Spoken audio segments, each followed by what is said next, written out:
You're just sitting there, but you're going to jump out of the chair. Boom. You're on the attack. I just kind of lost it. These things are not impacting me or my wife. My parents are in denial of how bad I am. If we're here to try to make it okay, I can just blow smoke and we can be done in 5 minutes. Today's going to be a changing day in your life. You've never had anybody working harder to bring you to the threshold of change than right now.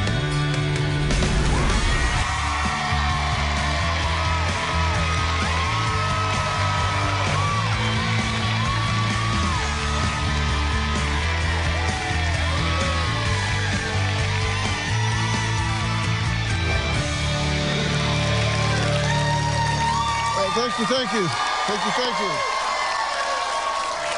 You know, my guest today came to America for a better life. They started a successful business and worked hard to give their children the American dream. A beautiful home, a good education, and opportunities that they just didn't have growing up. But Roberto and Teresa say their middle child, Alex, went from graduating boot camp with honors to attacking his 20-year-old sister and assaulting both of his parents.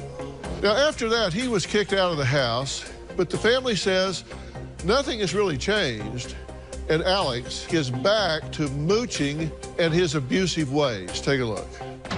My son Alex has a rage problem when he drinks. He would body slam his father. He would scream and swear.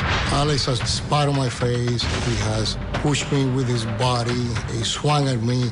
My dad took away Alex's gun because he has threatened to shoot us. Alex is completely out of control. I totaled several cars, crashed about 5 cars. He got arrested for DUI, so he lost his license.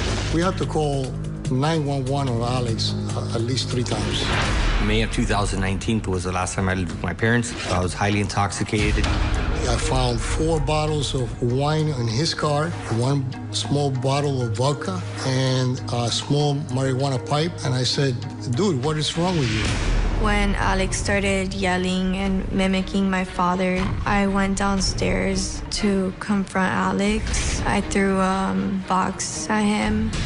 I got up to get into my sister's face, and I was swinging my arms, and my parents got in the middle. And I wound up being punched in the face with a black eye. That's when we called the police. My family kicked me out of the house.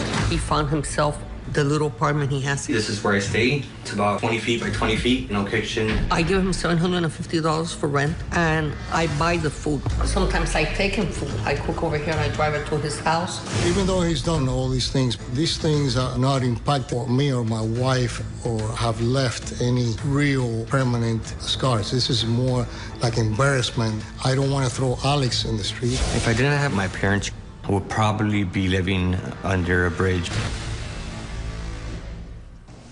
Okay, so let's talk about what we can agree about. Everybody here agrees that there's a problem with this behavior with Alex, right? Sure. Yes. There's no debate about that. No debate. Are your parents in denial about how bad things really are with Alex? That, yes, and they're also in denial of how to react to the way that he's behaving as well. Okay. They're not sure what exactly to do. They have very different opinions on the right way to go about it. It came to a point a few months ago that I saw everything very clearly for some particular reason. I saw him sitting in the couch of my house where he was living. We were giving everything, air conditioning, food, you know, we just have to pay anything.